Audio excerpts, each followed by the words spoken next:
در ناحیه وسط ساکنان این منطقه جمهوری عزیزمون مثل دیگر گوشه و کنار تاجیکستان با شکرگزاری از صلح ثبات کامل آیین باستانی ملی و مردمی و سال نو اجدادی همون نوروز عالم افروز را با خرسندی و خوشحالی زیاد تجلیل نمودند. با این مناسبت چاره‌بینی ایدانه از نمایش هنرهای مردمی و طعامهای ملی خاص نوروزی آغاز گردیدند. اجرا کننده وظیفه رئیس ناحیه واسه با اشتراک نماینده حکومت جمهوری تاجیکستان وزیر مالیه تاجیکستان در این نمایش با محصول کارهای دستی هنرمندان محلی شناس گردیدند. در این نمایش از جانب ریاست کشاورزی ناحیه با جلب خواجگی‌های دهقانی نمادهای تخمی‌های خوش‌صفت که در ناحیه واسه پرورش یافتند پیشکش ساکنان ناحیه گردانیده شدند.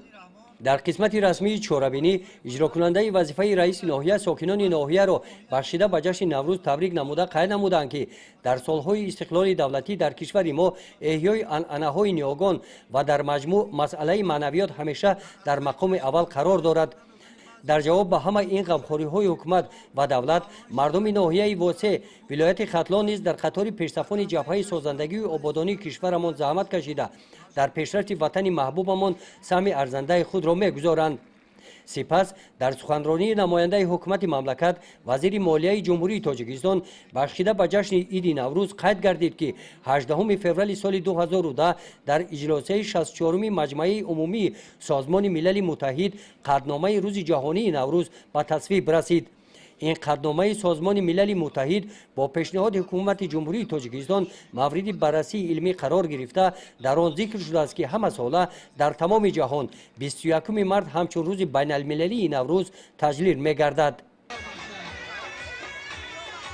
قسمت دیگری چاره‌بینی نوروزی این گذشت کارمندان تشکیلات مؤسسه‌های ناحیه، جماعت‌های دهات، خواجگی‌های دهقانی با نامگوی محصولات‌های استحصالی، نمایش تکنیک‌های کشاورزی متشکلانه صورت گرفت.